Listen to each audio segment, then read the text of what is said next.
আসসালামু আলাইকুম। দাইচি একাডেমির পক্ষ থেকে আপনাদের সবাইকে স্বাগতম। দাইচি একাডেমি সরাসরি জাপান থেকে প্রচারিত হয়। এটা এখন ঢাকাতে মোহাম্মদপুর অবস্থিত। জুলাই সেশন ২০২৫ সালের ইন্টারভল ব্যাচ বর্তমান চলমান রয়েছে। আপনাদের যারা N5 পাস করে আসছেন, অতি দ্রুত ইন্টারভিউ অনুষ্ঠিত হবে। তো প্রস্তুতির জন্য আপনারা সরাসরি আমাদের অফিসে এসে প্র্যাকটিস করতে পারেন। আমরা জাপান থেকে আপনাদের নিয়মিত অনলাইনে ইন্টারভিউ ক্লাসগুলো করে থাকি। এখন সশরীরে আমরা অফিসে এসে আপনাদের প্র্যাকটিস করাতে পারবো আশা করি।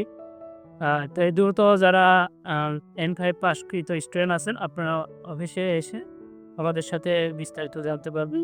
ডাইসি একাডেমিতে প্রতিনিয়ত আ N5, N4 এর নিয়মিত ব্যাচ চলমান থাকে। ডাইসি একাডেমিতে স্টুডেন্ট ভিসার পাশাপাশি ইন্টারন্যাশনাল জব ভিসা, এসএসডব্লিউ ও টিআইটিবির বিভিন্ন কার্যক্রম আমরা নিয়মিত করে থাকি। তো যে সকল স্টুডেন্ট ভাষা শিখতে আগ্রহী এবং ভাষা শিখে পাস করে আছেন, তো তাদের জন্য জবের বিশেষ সুযোগ রয়েছে জাপানে। তো আপনারা বিস্তারিত জানার জন্য আমাদের অফিসে ভিজিট করুন। আমাদের প্রধান অফিস ঢাকা মোহাম্মদপুর এবং ব্রাঞ্চ অফিস গাজীপুরে অবস্থিত। বিস্তারিত ঠিকানা আমরা কমেন্টে আপনাদেরকে জানিয়ে সবাইকে ধন্যবাদ জানিয়ে আজ এখানে শেষ করছি। আল্লাহ হাফেজ।